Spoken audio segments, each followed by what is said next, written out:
This is Protocol 1. I'm James Nielsen Watt. If you are successful but not fulfilled, you're running industrial age software on space age hardware.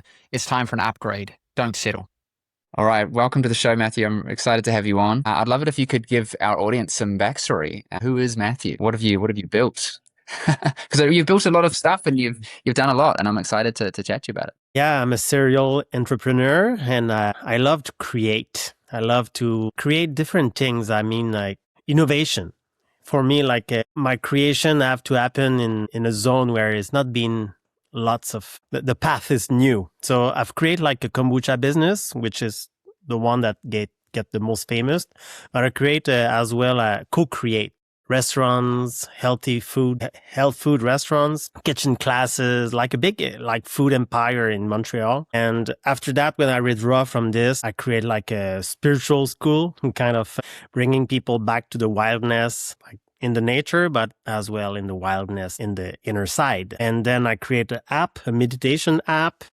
I've got a retreat center. I've got the dark room. I've got like lots of different projects that actually like the main stream that go through, it's helping people to get in a deeper connection with the spirit, a deeper connection with the heart, with the nature force, and to be able to navigate the culture, like the difference between the culture and the nature. So here I am, and I think I can share some pieces of my journey. And before all those businesses, I've been traveling for 10 years, 8 years.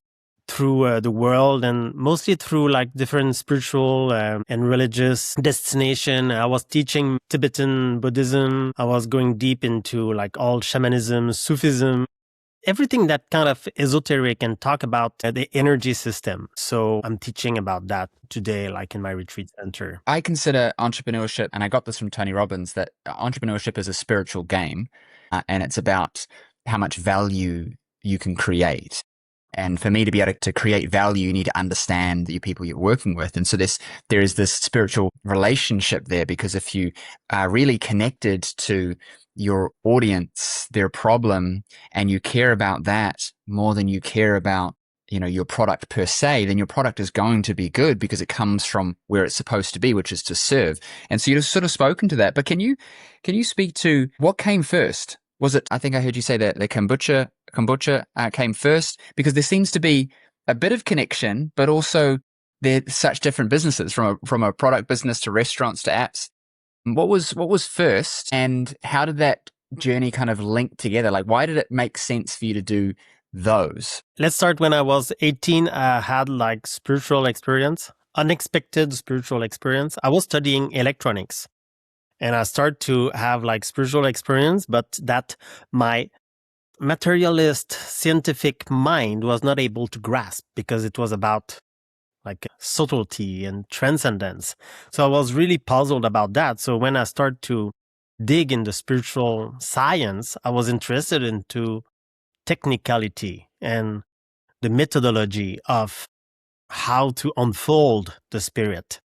But the thing is that when we start to unfold the spirit and to receive or tap into the highest power or inner power, the thing is that this inner power, to be very effective, we have to be on service. You have to have an output.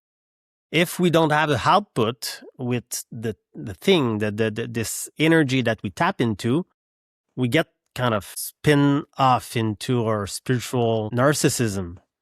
Because it's the end of spiritual game. It's not about yourself. It's about like flourishing the community and flourishing like the projects. So kombucha or food business or the app or the retreat center, they're all about like how I can serve and how I'm going to express this outflow.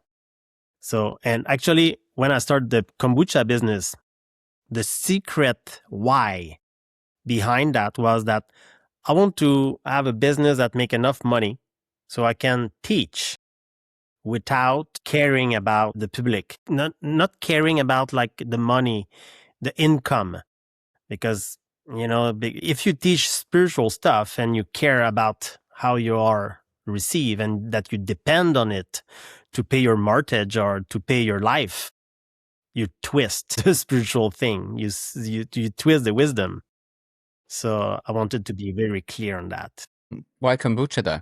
Had you had experience there, or did you think there was an opportunity? Because what confuses me around sort of e-commerce or product sort of businesses is, and it's taken me a while to kind of understand this, is that it's about the brand and feeling, because the product is often very similar. They'll come up with different, there's a new flavor and there's a new this, but fundamentally it's the same product, but there's a different spin on it. You see that a lot with clothing, for example. And I'm from a service background, which is quality of outcome. It comes down to the methodology and the quality of work. Whereas the clothes that I wear, the quality of outcome is how I feel. And there is materials that can shift for function if it's a functional clothing, but a lot of the big brands are not necessarily functional. It's more of function being not physical function, but function being how it makes me feel. So I'd be interested to see your perspective on, because we're talking about value creation, right? And with those sorts of products, it's in perception. But what made you get into that, and how did you connect those dots? Does that even resonate? It's a message.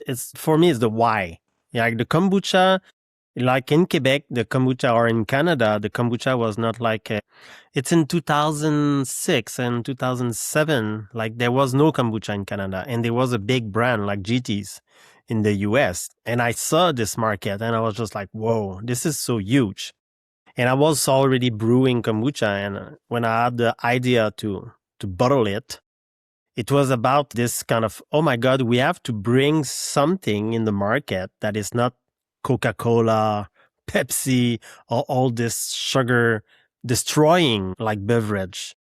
The food industry is pretty nasty sometimes. It can, people feed on emotional and feed on confusion, and there's too much sugar. So people get confused. So because my background is meditation, I was wanting to create food and kombucha beverage that is uplifting, was called Rise. So there's a kind of message behind the thing. It's about like, okay, let's rise above the confusion and let's create together.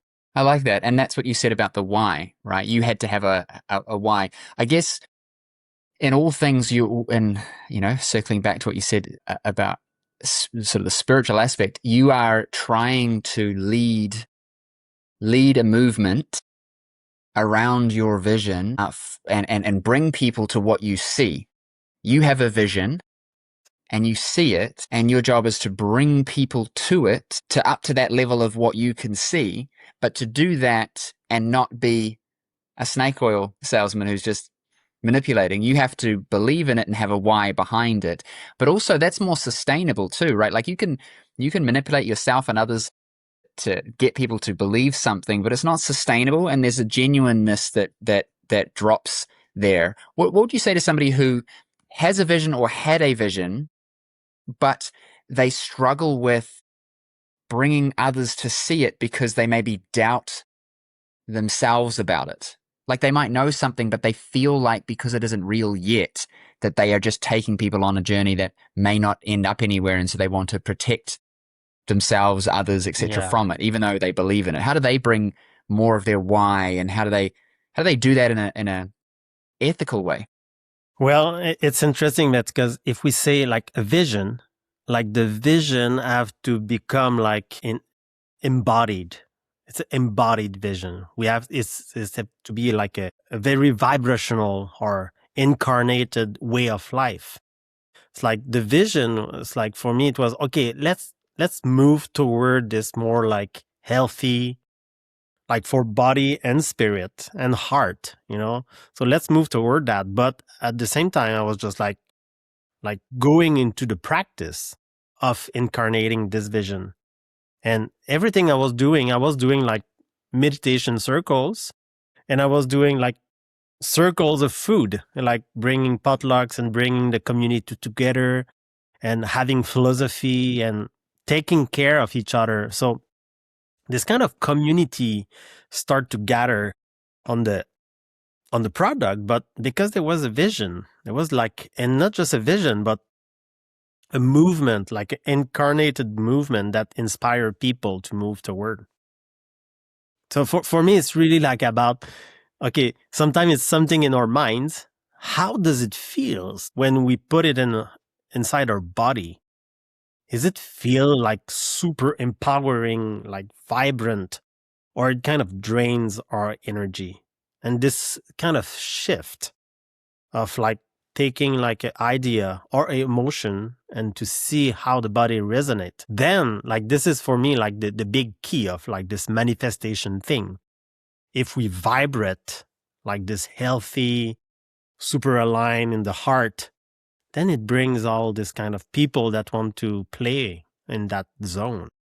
Yeah, I noticed that myself where I can feel inspired in my head, but if I'm not inspired in my body, if it's not grounded, then to me, it feels top heavy. Like it's stable. It's stable because it's not moving. It's balanced on a point. But the moment there is movement, the balance is lost and it requires effort to maintain it because it's top heavy. Whereas if it's grounded and down, like a pyramid base, this is my feeling of it, right? Then when there is movement and uncertainty, you're able to hold your frame better. So I definitely agree with that. What's something that people can do to take that? Because a lot of us, I think, in the West especially, we're mind driven. What can we do as an exercise or as a practice to ground into the body more? I guess without going too much on a tangent, in general, but as an entrepreneur, when we have this vision in our mind, in our heads, and then it's time to actually go and do it, that grounding process to bring it in so that, as you said, you can manifest what you're going after. And actually it's done without efforts. It's flowing. This art, when we do something and we are totally present on it and there's a flow and there's synchronicity and people come and offer things that we just wish. And this is fucking magic, man. And you're just thrilling. You're tripping. And because you're tripping, you're kind of funneling down all this kind of, the vision is getting manifested. So for me, like the main strategy is to find a balance between verticality and this alignment with the spirit or the vision and the action. Also, it's very vertical, and the horizontal, like plane of manifestation. The family, the business, the money, the health, the community. This is all horizontal. But for me, I got to be vertical. I got to be like a king or like a very aligned samurai or, something very noble and strong. Got to be like this big like tower. Got to be the tower. And my head have to be like aligned with the vision.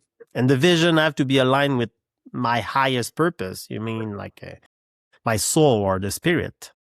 And like my bottom have to be very like incarnated and seated into the ground, the nature force. So this is very like a kind of Taoist practice. This very like refined alignment between earth and sky. And this give the power. This give like the polarity, the earth. The sky is the positive polarity and the earth is the negative polarity. And then we become battery, an energy source. And this is how I create everything is because I find this alignment. And so that the thing is that everything that is not in alignment will not be manifested. I got to be like clear on my own alignment. So there's a lot of failure that can be induced by our misalignment and ego-driven stuff, So alignment into vertical force to manifest into horizontality. I think my interpretation of that and my experience of that has been that when I'm not in alignment with what I really want or where I'm really going, then thoughts become fragmented, actions become fragmented, perceptions become fragmented. Because how often do you not notice things? And then when it's brought to your attention, you suddenly start noticing it everywhere. And we have a predisposition for noticing the negative from a survival perspective. But to thrive, you've got to be predisposition yourself to notice the positive. And so when you're in alignment with like, where am I going? And what's this going to look like? Then suddenly I see it. I noticed that in practice. I'm a chiropractor as my background, did it for almost 10 years, was working with chronic pain and chronic stress clients. We had our own protocols and things. And I would notice alignment in clients, patients who went from, I did no work with them to stop smoking, but when their nervous system was more regulated, they had less of a stress response, etc., they just decided to stop smoking. They got promotions. Their relationships improved. Things started to come into alignment because the misalignment, the fragmentation was broken down. And so those things shed, and what's left, it's like in my kids watch movies, right? The statue wakes up, and as it does that, the dust and everything comes off it, and layers peel back, and then it starts moving. And I kind of visualize it like that, and I see that in practice. Totally, because you had this experience of like helping people to get aligned in their physical body. It's the same in our minds. We are often crooked, and as you say, fragmented. This is why a vision can induce a division, like a diffraction of the vision. So it's like we know what we want, we know we can see it, and there's something in our inner being that like fragmented, and we're not able to ground it into our heart and belly, and and sex and earth and space and relation. We have to embody it. So the fragmentation is inside our body. So this is why this alignment, the physical alignment, or energetic alignment, or a kind of mental alignment, it's all about alignment. And sometimes the vision itself, we have to question it because it's tinted or confused with like the what we receive as a culture, like the wishes or desire that they're not exactly ours. So that sometimes we want some fame, when we want some money, we want some respect, but they're based on the wounds. They're based on into something that is fragmented in our belly and heart. I wrote something down. I'd love to see what you think. We've got to know what we want, right? That's the intellect first. Is this feeling of like, I know what I know what I want. Then we're feeling it, we're seeing it, we're owning it, and then we're receiving it. What words would you use to describe that process from first like initial ideation or connection to something, and then the process that grounds it in us so that we can receive it? Because I do believe that we are receiving things. It's not necessarily that I just sit there and then magically things come. I don't believe manifestation it operates like that I can just be in my bed and suddenly magically things are going to appear. I believe that it's as we are moving throughout the world with an intentioned alignment that things coalesce together, and that's the manifesting. What is it in terms of that first kind of initial spark? What is that process for you? Do you think, well, how do you describe it to go from that to actually then receiving it on the other end? It's the feeling. It's how it's like a theater, it's like, because we can pretend that we are a tiger, okay? And we play the tiger. But it's different to feel as a tiger and to feel this fierce, this powerfulness inside our body. So we have to really feel it as a theatrical, embodiment. So I think, and it's like a feeling inside our flesh. It's a vibrational thing. It's really like sitting into the completion, like the feeling that is complete. We sit in it, and the vision is incarnated, and then it's so much more easy to act it. I think I get what you're saying. So what you're saying is, first we need to see it, and then we need to, and you said it, I'm going to get the wording wrong here, but you said we need to see its completion. We need to bring it, if I'm getting it correctly, into carnation, or we need to make it real by seeing it be completed and achieved so that it can be embodied. The way that I've always interpreted that is the mind has difficulty distinguishing between what we envision and then what is reality. And so you can play the game. Athletes know this if they, you visualize sinking the basket right? Or getting the goal or whatever, your mind has already achieved it. And so when you go to do it, it's not a let's figure it out moment. It's a let's go through the steps that have already been achieved, and I'm just following the path. And I think that it's like I'm in Koh Samui right now in Thailand. And when we got here, I didn't know where anything was. And so to go down the road to 7-Eleven, I had to use Google Maps. And everywhere felt new. And everywhere felt overwhelming and confusing. And I'm constantly looking at my map. And when I understood where things were and I could see myself going there, it became in my body. And now I don't look at my map at all.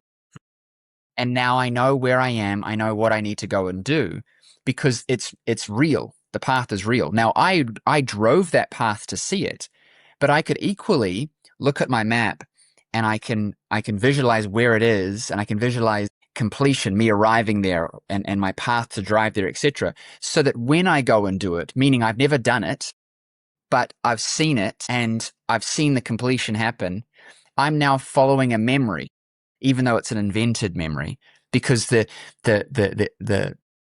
duality, if you will, of what is real and what is not. Are we living in a linear timeline, or is it circular? Anyway, I digress. You are manifesting the reality by first seeing it as true, completing the loop, and then it's just a matter of following through on that. That's how I interpret what you're saying. Yeah, you integrate the blueprint.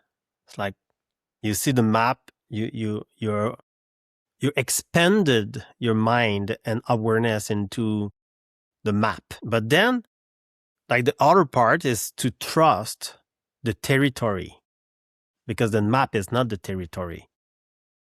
Like, so this is the other part of it, that the practice, there's a practice of from top down, and the complementary practice is from down top. So we have to, this is more like this kind of mystical Kundalini earth rising energy, So there's a way of like descend and there's a way of ascend. So this is why, like, this is where the power is. So we have the consciousness, we know about the vision. We can test the vision. We can align the vision with a greater purpose. Okay. So the vision is very clear and crystalline. But then we need power. We need electricity. We need like volcanic power, this pyramidal like blow, like that one to push. And this is the nature force. When we look for like a volcano, tsunami, or whatever, like earthquakes, this just dimension, it's just like crazy powerful, because this is the life force that what make the tree grows, like this up, like flow. So we have to tap into that. And this is like, I surrender to this principle so that it's not me that realizing the vision. I'm guiding the vision, but I'm guiding the life force to realize the vision. And then it's way much more easier. It's way much more like there's lots of synchronicity. So it can look abstract, but this is like it's a practice. It's a very simple practice, actually, like to tap into those energies. The thing that keeps coming up for me is disconnecting from the how. I think a lot of us get stuck in, I say that I see what I want, but I don't know how I'm going to get there. And so then your mind immediately says, well, if I don't know how, then I can't. And so it becomes this negative loop. I don't know how to get up there, so I can't get up there. So if I can't, why would I do it? Because I've already decided that I can't. And so all we're playing really is a game of the opposite of that. It's disconnecting from how I'm going to do it and seeing what would have to happen for me to get up there. Like I'm looking up up the hill at the moment from my villa, and it's like, I don't know how to go over there, but I know what would have to happen. I would have to start moving in a direction and finding a pathway that would go around the houses and over the bumps and through the trees to get there. I might need some water. I might need some food. I'm guesstimating it's this far. I might have to get some advice from someone. But what I'm going to do is I'm going to begin, and then I'm going to meet people. And there's going to be a synchronicity because I've opened my mind to the possibilities. So suddenly I see a random person and I say, hey, I'm going there. what do you know about what I would have to do to get there? And they would tell me some things and I would learn from those things. And it becomes a process of getting to the outcome by acting on the outcome as if it's already been achieved, that I'm already up there. Because what happens too is we get stuck along the way. And then that thing of I don't know how comes back in. And then we say, well, if I don't know how, then I can't. And so I need to stop or go back, versus I'm having an experience in the middle of it. And as I'm doing this, I'm learning new things and I'm going to overcome those things because I've already seen that I'm up there. And so I just have to figure out what has to happen next. Not what am I going to do there? What's next to happen? Yeah, the little step. And you touch something very like, that's what is exciting me. It's the process of going through the unknown of, I don't know how, but I know why. So this drive, like this business road, this unfoldment, actually it's self-knowing, it's self-development, it's discovery of our limitation and transcendence of our own limitation. This is where like the entrepreneur become a spiritual path. And this is why it's so exciting, because it's not just about transcending into like your meditation cushion and going into like spiritual realms. No, it's incarnating the spirit into like into the matter, into the doing of something that makes sense, that not just makes sense for us, but makes sense in a broader puzzle, so it doesn't make sense for me, it makes sense for my family, for my community. So when our vision is too egoist or narcissistic, it will be aborted. It will be like it's gonna fail if it's too much about just ourselves. Because when we want something just for ourselves, we're gonna need, and we are able to tap into our own power. But when we do something for a greater good, then we are accessing a greater power. Like the community want to contribute through you as a channel for the better good of all. So this is like a life force is way much more larger when the why is larger as well. So it's more a feeling of service, a feeling of, okay, a duty, a feeling, okay, I'm going to do it because it makes sense for like a larger purpose.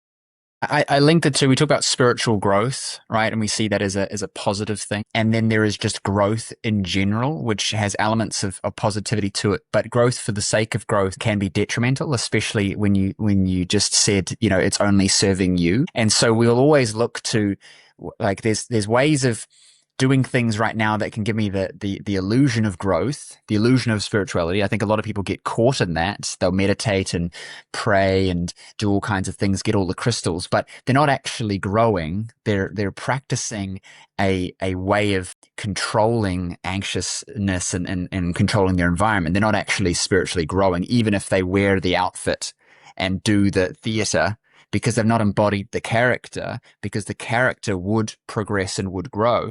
And so there's this illusion of spiritual growth, I think, in a lot of people, because it's very easy to put on the show than to do the thing. And on the flip side, it's very easy to get stuck in growing for growing's sake and trying to always be better instead of understanding what the growth is for. And I think that you nailed it when you said, is this good for me, but not good for others, or not good for the greater good? Or is it bad for me? Sometimes, we meet our needs through vehicles that are not actually good for us. It's an illusion.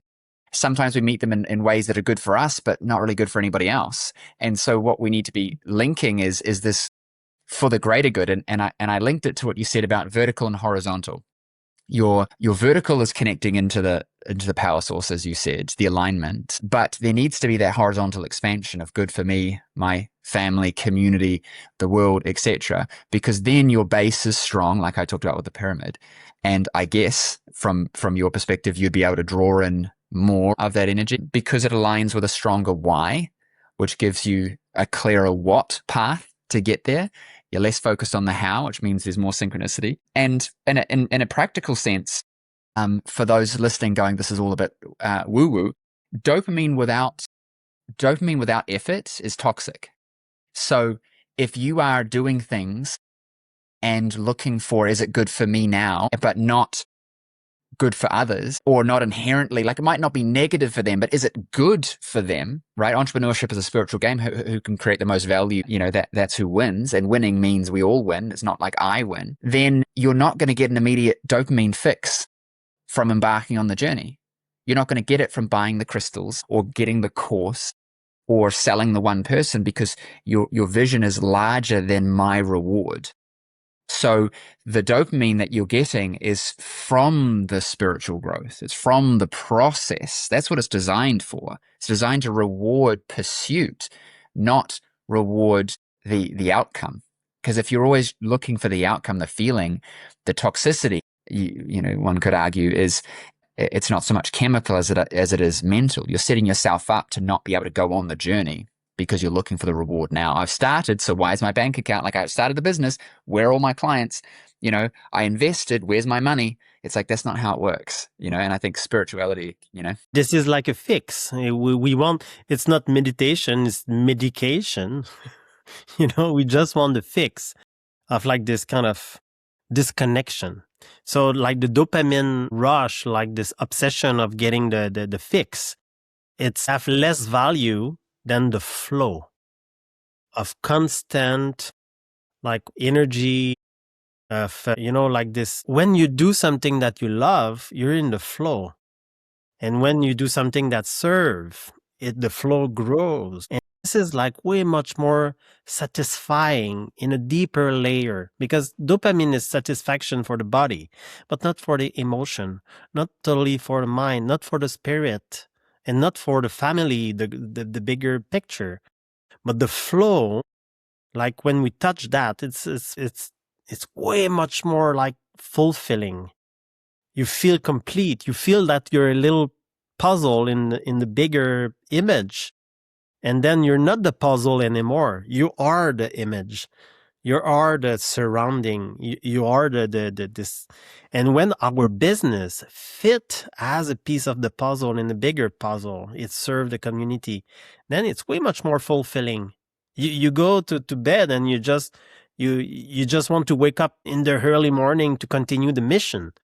You have a drive that is not personal, and this is transpersonal actually. So it kind of it free yourself from your egocentricity. So then you just, and the business can be done like this when we serve. So when it's just about money and about fame and about like the fix, the dopamine thing, about like, this is because there's a wound, because there's a lack in our childhood, and we need some shadow work, or like to question psychologically, like, what's the lack, and then we can realign our business so that there's a greater sense of fulfillment. Well, I believe that we are given the idea, even though we feel like it's ours. It's not. It's out there. I was interviewing Adam Jablin, and he spoke about, he didn't know if it was Michael or Prince, but one of them said basically, I must make this song because if I don't, the other will,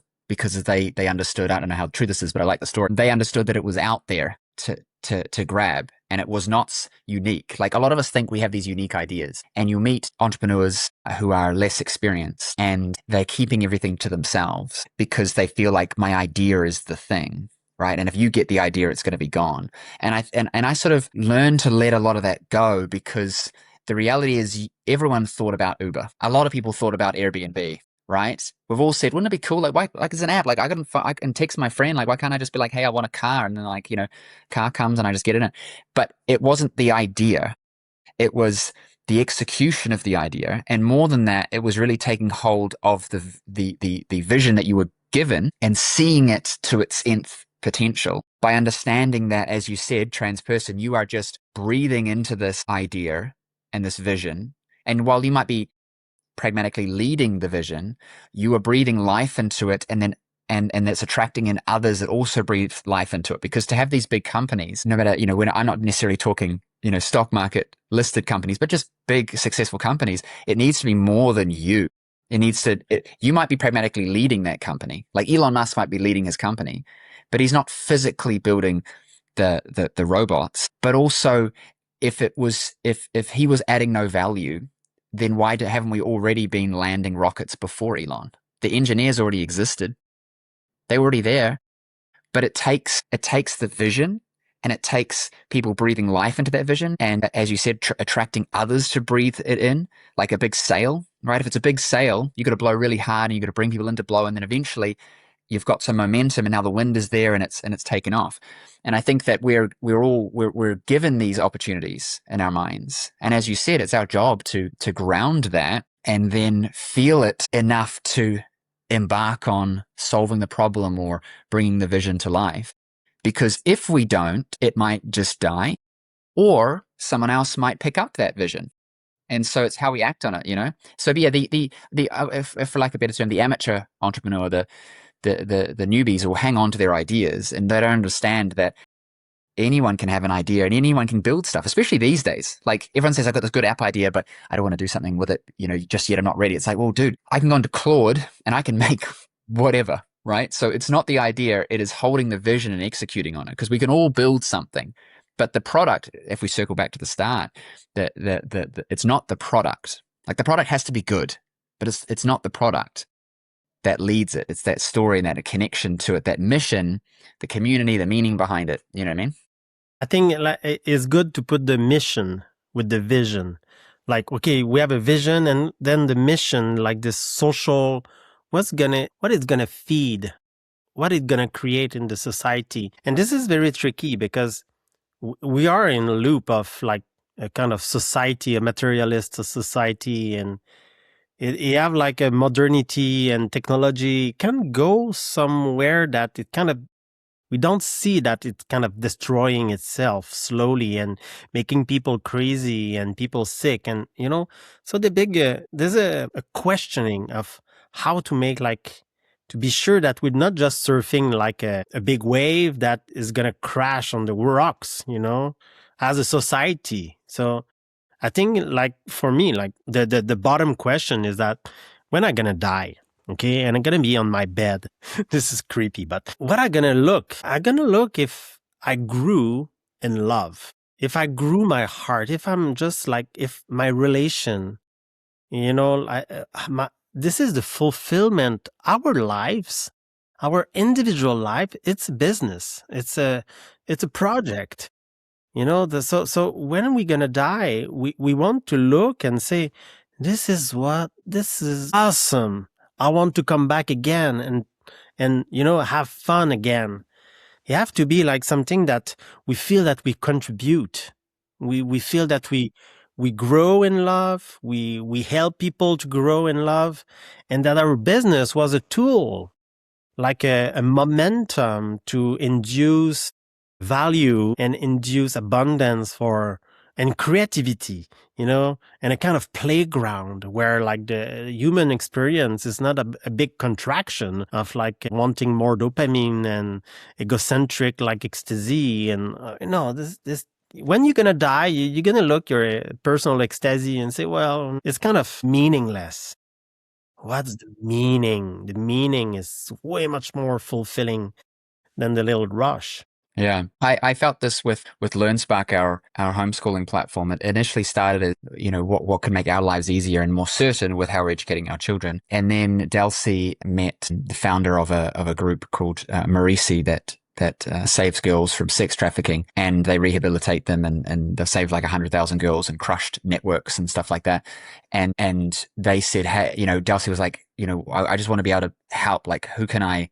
What do you guys want and need so that I can go into my connections and I can bring that? And she was talking to them, and I don't know the specifics, I forget, but basically it was around education. And she said, well, we have a platform and I want to connect you with James, and this platform is going to help you guys to be able to educate these girls and make it even easier for your tutors to be able to deliver education to the girls. And I said to Delcy, I go, well, we don't really have, like, we have it, but like, you know, it doesn't like fully exist in the way that you've described it. And I felt this mission of like, well, I have to fucking make it, because there's girls that need this. There is tutors that need this. And so immediately it was bigger. And so then I just committed hundreds of hours And now we're at a point where we're working with some people connected to various programs, UN adjacent, and we're looking at launching into, at last count, is 8 orphanages in Africa. And we're looking at setting up some schools in Liberia and getting the platform into that and facilitating this incredibly meaningful sort of programs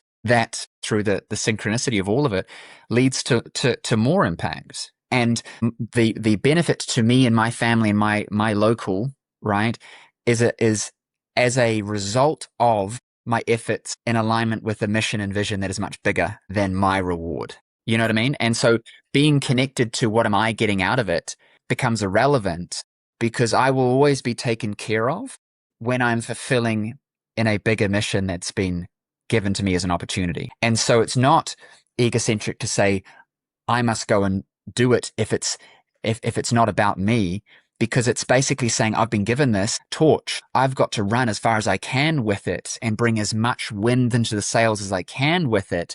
Because as you said, with the transpersonal, like others will get brought into this and they will have the torch might be carried alongside. Somebody might be giving me water. Somebody might take the torch from me and carry it on. But it's been given to me right now, so I must act. And as I bring in more to that vision, it will take on its own course. But for right now, it's like when I say these things and then I have other conversations with people, it's like, where could this be deployed? Who do you know that has connections that we can deploy this? And they say, well, holy crap, like there's proof here behind this. I know people. I want to do this community thing. I want to do this school thing. And it just naturally grows, because it's not led from a how do I get value out of a place.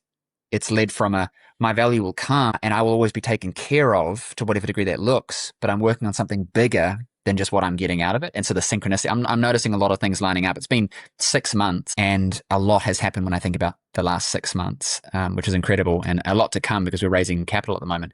But yeah, it's a testament to what you're saying. I get it. Your body language is very different than the vision. And when you talk about the mission, it's more like this, like the mission. So like this energy flow, and this is the flow. It's fulfilling. It's meaningful. It's powerful. And we just like, oh my God, I got to share this. So we are so happy with the mission that it's kind of transforming us and it kind of unfold us. And this is how we kind of bloom as a human being. Of like building up, like rebuilding this community, rebuilding like the social intelligence of that sometimes is destroyed by the capitalist spiral down, So this is fulfilling, and this is life force itself. So this is why, I passed 10 years of deep meditation before I say, okay, that's way enough, man. Let's be in the world and serve, because the consciousness have to be in the streets, in the family, not in the monastery like before. So I believe that like entrepreneur, they can tap into the vision consciousness and tap into the powerful mission. They can really be on the forefront of this spiritual awakening, of like this conscious awakening. Spirituality or consciousness have to be like incarnate through like this mission. And then it's ecstatic. It's a movement. Yeah.